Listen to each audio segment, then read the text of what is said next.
ପିଲାମାନେ ଆଜିର ଏହି ସାହିତ୍ୟ ସୁଲଭ ଶ୍ରେଣୀକୁ ମୁଁ ସମସ୍ତଙ୍କୁ ସ୍ୱାଗତ ଜଣାଉଛି। ଆଜି ଆମେ ପଢ଼ିବା ମନରେ ଆସୁ ମୋ ଭଲ ଭାବନା। ଲେଖକ ହେଉଛନ୍ତି ଡକ୍ଟର ଚକ୍ରଧର ବିଶ୍ୱାଳ। ଓଡ଼ିଆ ଶିଶୁ ସାହିତ୍ୟ ରଚନା କ୍ଷେତ୍ରରେ ଚକ୍ରଧର ବିଶ୍ୱାଳ ଏକ ପରିଚିତ ନାମ।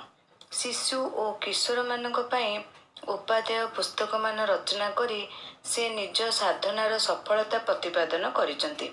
ସରଳ ଭାଷା, ମନୋରଞ୍ଜନ ଧର୍ମୀ ଉପସ୍ଥାପନା ଏବଂ ଶିକ୍ଷାମୂଳକ ଭାବନା ନିମିତ୍ତ ତାଙ୍କ ପୁସ୍ତକ ଗୁଡ଼ିକ ବେଶ୍ ଆଦୃତ। ଶବ୍ଦର ଭେଳିକି, ଶବ୍ଦର ଫୁଲମାଳ, ମାରିଚିର ମନକଥା, ଅନ୍ୟାନ୍ୟ ପ୍ରବନ୍ଧ ଓ କେତେକ କଥା କେତେ ନଥା ଇତ୍ୟାଦି ତାଙ୍କ ଉଲ୍ଲେଖନୀୟ ପୁସ୍ତକ। ମନରେ ଆସୁ ମୋ ଭଲ ଭାବନା ଗଳ୍ପଟି ଗାଳ୍ପିକଙ୍କ ମାରିଚିର ମନକଥା ଓ ଅନ୍ୟାନ୍ୟ ପ୍ରବନ୍ଧ ଶୀର୍ଷକ ପୁସ୍ତକରୁ ଆନିତ। ମଣିଷର ମନର ଭାବନାକୁ ଗୁରୁତ୍ୱ ଦେଇ ଗାଳ୍ପିକ ବର୍ଣ୍ଣନା କରିଛନ୍ତି ଯେ ମନ ଭିତରେ ଭଲ ଭାବନା ରଖିଲେ ଆମ ପାଇଁ ଏ ଦୁନିଆ ସୁନ୍ଦର ଓ ଆକର୍ଷଣୀୟ ହୋଇପାରିବ। ସମସ୍ତେ ଆମକୁ ଆପଣାର ଜଣା ପଡ଼ିବେ। କୀଟ, ପତଙ୍ଗ, ପଶୁ, ପକ୍ଷୀ ଓ ମଣିଷଙ୍କ ବାସଭୂମି ଏହି ପୃଥିବୀରେ ସମସ୍ତେ ସୁଖରେ ରହିବାକୁ ଚାହାନ୍ତି। ତେବେ ସୁଖ ପାଇବା ପାଇଁ ହେଲେ ସର୍ବପ୍ରଥମେ ନିଜ ମନକୁ ଶାନ୍ତ ରଖିବାକୁ ପଡ଼ିବ। ମନର ଶାନ୍ତି ପାଇଁ ଅନ୍ୟକୁ ଭଲ ପାଇବା ଶିଖିବାକୁ ହେବ। ଏହାଦ୍ୱାରା ସମସ୍ତେ ଆମକୁ ଆପଣାର ଜଣା ପଡ଼ିବେ। ଦୁନିଆ ହୋଇଉଠିବ ସୁନ୍ଦର ଓ ଆକର୍ଷଣୀୟ। ଏହି ଗଳ୍ପଟିରୁ ଗାଳ୍ପିକଙ୍କର ଭାବନାର ସତ୍ୟତା ମିଳିପାରିଛି। ଆସ ଜାଣିବା ଗପ। କୌଣସି ଦେଶରେ ଜଣେ ରାଜା ଥିଲେ। ସେ ନିଜର ପ୍ରଜାମାନଙ୍କୁ ଖୁବ୍ ଭଲ ପାଆନ୍ତି। ପ୍ରଜାମାନେ ମଧ୍ୟ ରାଜାଙ୍କୁ ଭଲ ପାଆନ୍ତି ଓ ସମ୍ମାନ ପ୍ରଦର୍ଶନ କରନ୍ତି। ଏକଦା ରାଜା ସନ୍ଧ୍ୟା ସମୟରେ ହାତୀ ଉପରେ ବସି ନଗର ଭ୍ରମଣ କରୁଥିଲେ। ସେ ବୁଲି ବୁଲି ଗୋଟିଏ ଦୋକାନ ଆଗରେ ପହଞ୍ଚିଲେ। ସେହି ଦୋକାନରେ ଚନ୍ଦନ କାଠ ଓ ତହିଁରେ ନିର୍ମିତ ବିଭିନ୍ନ ସାମଗ୍ରୀ ବିକ୍ରୟ ହେଉଥିଲା। ହଠାତ୍ ରାଜାଙ୍କର ଭାବାନ୍ତର ହେଲା। ସେ ଦୋକାନୀ ଉପରେ ଭୀଷଣ ଚିଡ଼ି ଉଠିଲେ, ରାଗି ଉଠିଲେ। ତାଙ୍କର ଇଚ୍ଛା ହେଲା ସିପାହୀ ପଠାଇ ଦୋକାନୀକୁ ଗିରଫ କରି ଆଣି ଫାଶୀ ଖୁଣ୍ଟରେ ଝୁଲାଇ ଦେବାକୁ।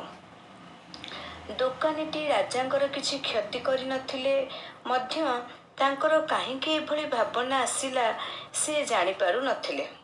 ମନ କଥା ମନରେ ରଖି ସେ ରାଜଉଆସକୁ ଫେରି ଆସିଲେ।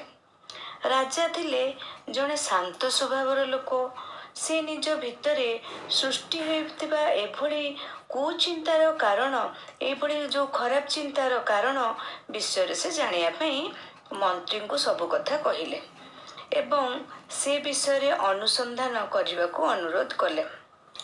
ରାଜାଙ୍କ ଅନୁରୋଧ ରକ୍ଷା କରି ମନ୍ତ୍ରୀ ତା ପରଦିନ ସନ୍ଧ୍ୟାବେଳେ ସେହି ଦୋକାନରେ ଯାଇ ପହଞ୍ଚିଲେ। ଦୋକାନୀଟି ମନ୍ତ୍ରୀଙ୍କର ଜଣେ ବନ୍ଧୁ ଥିଲେ। ସେମାନଙ୍କ ଭିତରେ ବନ୍ଧୁତ୍ୱପୂର୍ଣ୍ଣ ଆଲୋଚନା ହେଲା। ଦୋକାନୀର ବ୍ୟବସାୟରେ ମାନ୍ଦା ଥିବାରୁ ସେ ଚିନ୍ତିତ ରହୁଥିବା କଥା ମନ୍ତ୍ରୀଙ୍କୁ ଜଣାଇଲା। ବନ୍ଧୁଙ୍କର କଥା ଶୁଣି ମନ୍ତ୍ରୀ ତାଙ୍କୁ ପ୍ରବୋଧନା ଦେଲେ ଓ କହିଲେ ବ୍ୟବସାୟରେ ଉଠାପକା ଥାଏ। ତେଣୁକରି କିଛି ଚିନ୍ତା ନ କରିବାକୁ ସେ ତାଙ୍କୁ କହିଲେ। କିନ୍ତୁ ବ୍ୟବସାୟୀଟି ତା ସମସ୍ୟାର ସମାଧାନ ପାଇଁ ଚାହୁଁଥିଲା ରାଜାଙ୍କର ମୃତ୍ୟୁ। ରାଜାଙ୍କ ମୃତ୍ୟୁ ହେଲେ ତାଙ୍କ ଶବଦାହ ପାଇଁ ଚନ୍ଦନ କାଠର ଆବଶ୍ୟକତା ପଡ଼ିବ। ତେଣୁ ତା ଦୋକାନରୁ ସବୁ ଚନ୍ଦନ କାଠ ବିକ୍ରି ହୋଇଯିବ। ଦୋକାନୀର ଏପରି କଥା ଶୁଣି ମନ୍ତ୍ରୀ ଆଶ୍ଚର୍ଯ୍ୟ ହେଲେ ଏବଂ ସବୁ କଥା ବୁଝିପାରିଲେ। ଶାନ୍ତ ସରଳ ସ୍ୱଭାବର ରାଜାଙ୍କ ମନରେ ଦୋକାନୀ ବିରୁଦ୍ଧରେ ଜାତ ହୋଇଥିବା କୁଚିନ୍ତାର ଅସଲ କାରଣ ଏଠାରେ ମନ୍ତ୍ରୀ ବର୍ତ୍ତମାନ ଜାଣିପାରିଲେ। ରାଜାଙ୍କର ଅକାଳ ମୃତ୍ୟୁ ଘଟିବା ବିଷୟରେ ଦୋକାନୀ ଭାବିଥିବାରୁ ରାଜାଙ୍କର ଦୋକାନୀ ବିଷୟରେ ଏଭଳି ଭାବନା ସୃଷ୍ଟି ହୋଇଥିବା କଥା ସେ ବୁଝିପାରିଲେ। ନିଜର ଭାବନାକୁ ମନରେ ରଖି ସେ ଚତୁରତାର ସହିତ ରାଜାଙ୍କର ଚନ୍ଦନ କାଠର ସାମଗ୍ରୀ ନିର୍ମାଣ ପାଇଁ କାଠର ଆବଶ୍ୟକତା ବିଷୟରେ ତାଙ୍କୁ କହିଲେ। ତା ଦୋକାନରେ କାଠ ମହଜୁଦ ଥିବାରୁ ଆଗାମୀକାଲି ରାଜା ଆସି କିଣି ନେବେ ବୋଲି ସୂଚନା ଦେଇ ମନ୍ତ୍ରୀ ସେଠାରୁ ବିଦାୟ ନେଲେ। ରାଜାଙ୍କର କାଠ କିଣିବା ବିଷୟରେ ଜାଣି ଦୋକାନୀ ବହୁତ ଖୁସି ହେଲେ। ରାଜାଙ୍କ ଅକାଳ ମରଣ କଥା ଭାବିଥିବାରୁ ସେ ମନେ ମନେ ଲଜ୍ଜିତ ହେଲେ।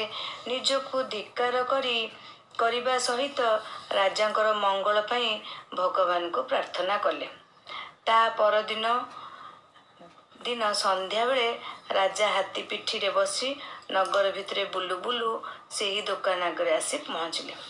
ଦୋକାନଟିର ସାଜସଜ୍ଜା ଓ ଦୋକାନୀର କଥାବାର୍ତ୍ତା ଇତ୍ୟାଦି ରାଜାଙ୍କୁ ବହୁତ ଭଲ ଲାଗିଲା। ତା ପ୍ରତି ରାଜାଙ୍କ ମନରେ ଯେଉଁ ଖରାପ ଭାବନା ଆସିଥିଲା ସେ ତାହା ଚିନ୍ତା କରି ଦୁଃଖ ଓ ଅନୁତାପ କଲେ। ଭଗବାନଙ୍କ ପାଖରେ ପ୍ରାର୍ଥନା କଲେ। ରାଜାଙ୍କୁ ଦେଖିବାରି ଦୋକାନଟି ସାକ୍ଷାତ ଭଗବାନଙ୍କୁ ଦେଖିଲା ପରି ମନେ କଲେ। ତାଙ୍କ ଅନ୍ତର କୃତଜ୍ଞତାରେ ଭରି ଉଠୁଥିଲା।